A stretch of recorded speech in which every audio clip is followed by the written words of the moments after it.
잘 봐. 너는 이 모든 걸 알면 안 돼? 셀리는 생일을 한 번도 즐긴 적이 없어. 고등학교 때부터 셀리는 파티 분위기에 휩쓸릴 만큼 인기가 많았던 아이가 아니었어.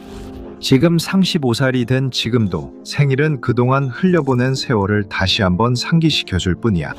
원래는 시끌벅적한 술집 투어가 될 예정이었지만 셀리와 그녀가 진짜 친구라고 부를 수 있는 3명의 어른들은 이미 3번째 바에 도착하자마자 기운이 빠지는 걸 느끼고 있었다. 결국 내일 출근해야 하고 로렌도 아이들 학교 준비를 해야 하니까 일찍 끝내도 괜찮잖아. 셀리는 반쯤 비운 칵테일을 들며 말한다. 그녀는 눈에 비친 슬픔을 감추려 애쓴다. 인생이 정말 이게 다일까? 일찍 자고 일찍 일어나고 아침부터 저녁까지 일하고 데이터 입력을 하다가 울다가 잠들고 기회가 있었다면 이미 놓친 것 같은 기분이 들어. 하지만 아직 마지막 생일 전통이 남아있어. 바로 선물 교환이야.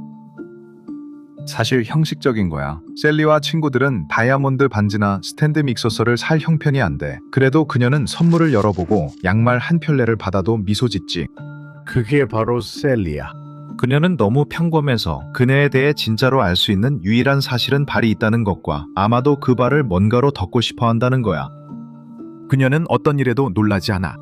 마지막 상자에 도달할 때까지는 그 상자는 작고 새까맣고 진홍색 리본이 예쁘게 묶여 있어. 그리고 가장 이상한 점은 아무도 그녀에게 선물을 산 사람이 누군지 모른다는 거야. 다시 보면 상자 태그에 필기체로 셀리라고 적혀 있어. 그걸 열어보는 게 뭐가 문제야? 오늘은 그녀 생일이잖아. 셀리가 그 상자를 열었을 때 그녀는 거의 웃음을 터뜨릴 뻔했다. 그것은 매니큐어였다. 아무런 글씨도 적혀있지 않은 루비레드 색상의 매니큐어 한 병이었다.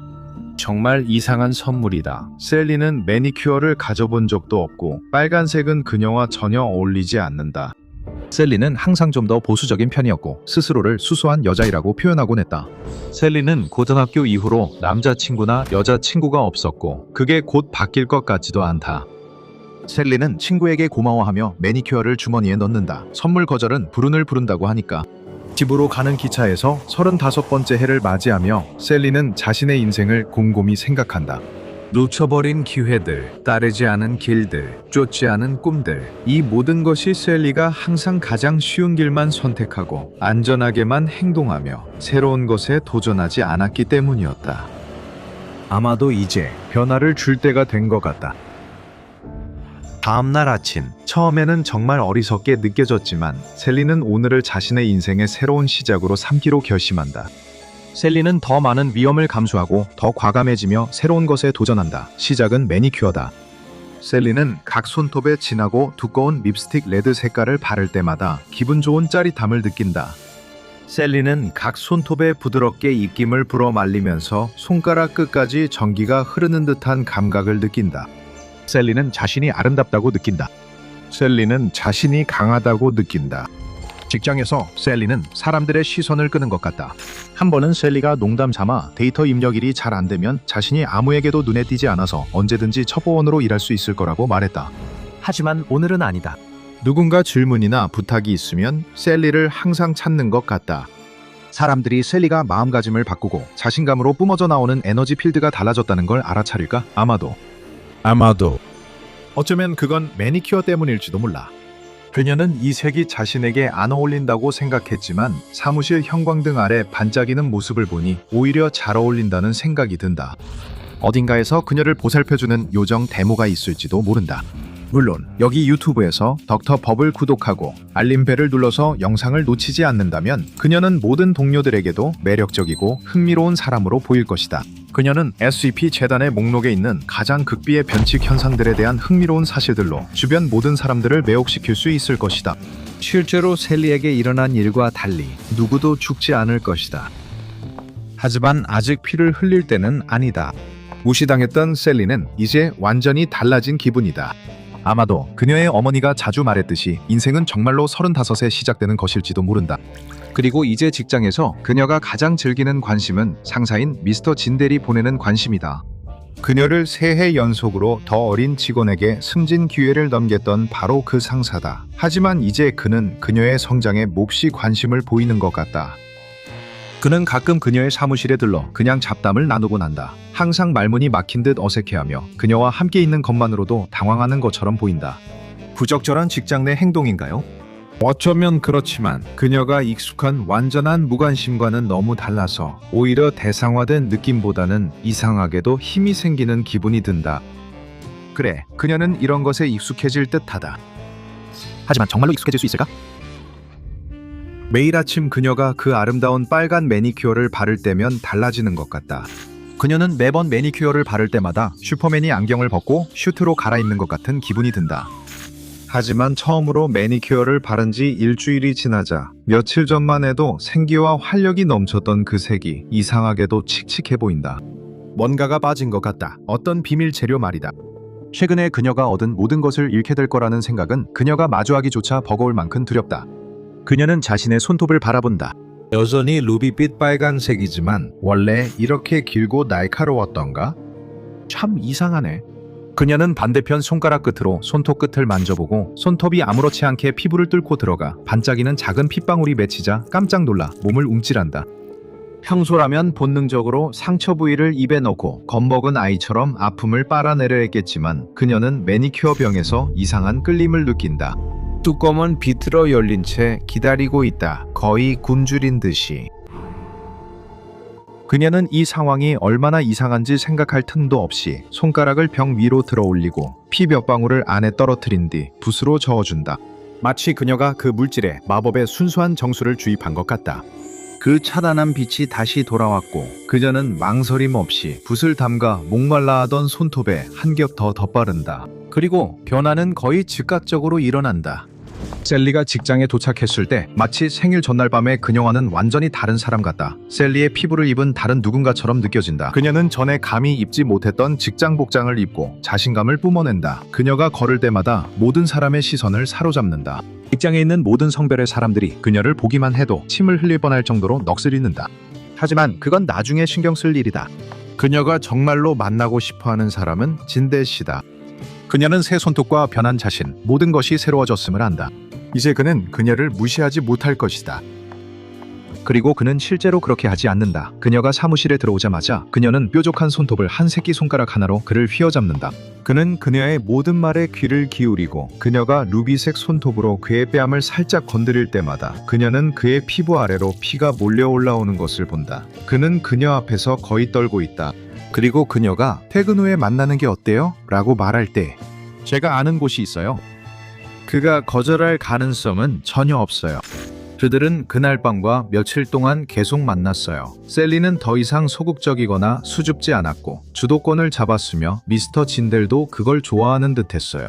데이트에서 식사와 와인을 즐기는 동안 그는 그녀의 손을 만지는 것을 멈추지 못하는 것 같았어요. 특히 그녀의 길고 빨간 손톱을요.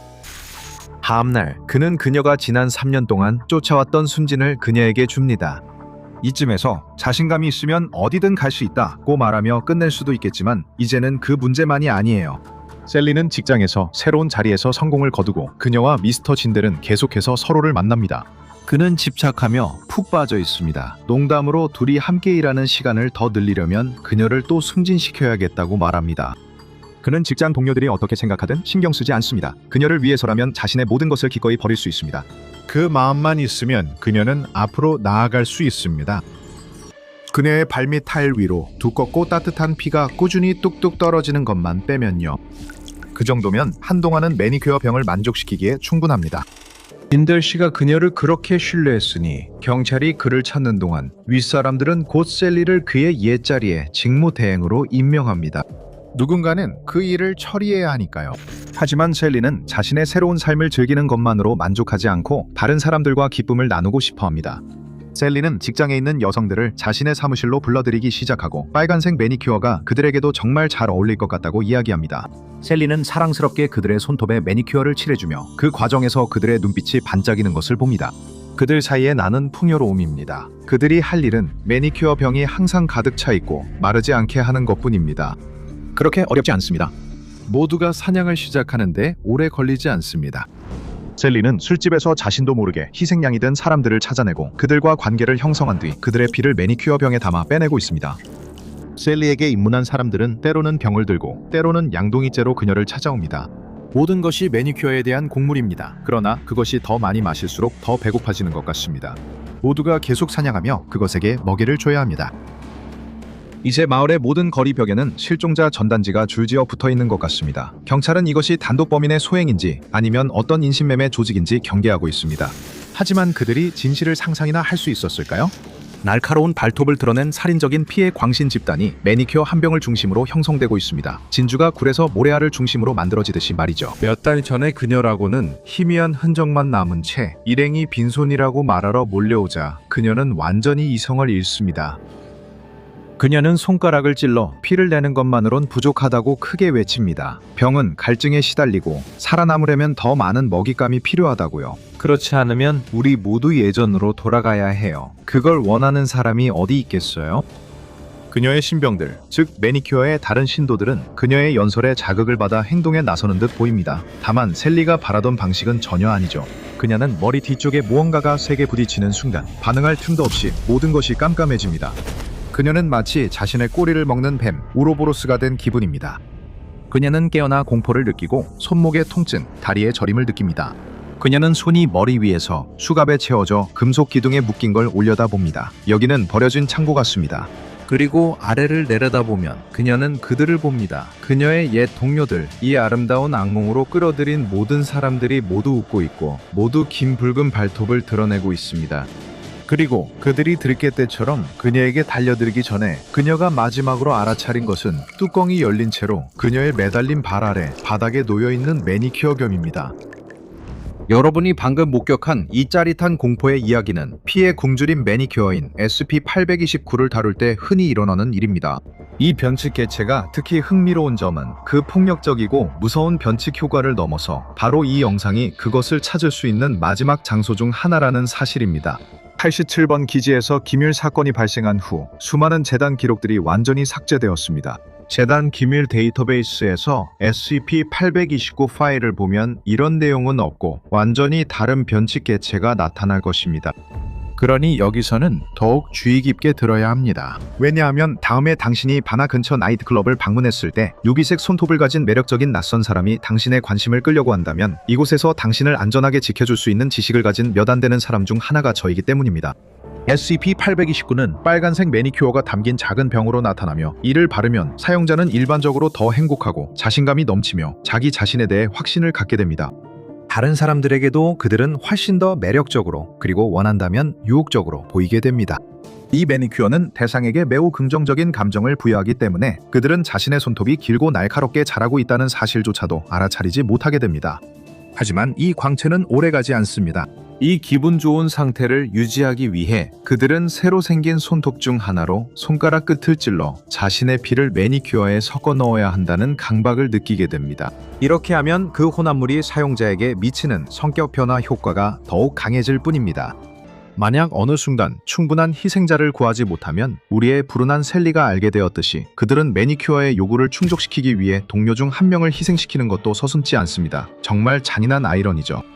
우리는 종종 우리를 파괴하는 것을 스스로 만들어냅니다. 대부분 우리 안에 있던 무언가를 찾으려는 길에서, 그렇죠? 하지만 정말로 가끔 독특한 화장품에 투자하는 게 그렇게 큰 해가 될까요? 게다가 빨간색은 언제나 제 색깔이었죠. 이제 SCP-867, 블러드 스프루스, 그리고 사악한 SCP-13가지를 확인해보세요.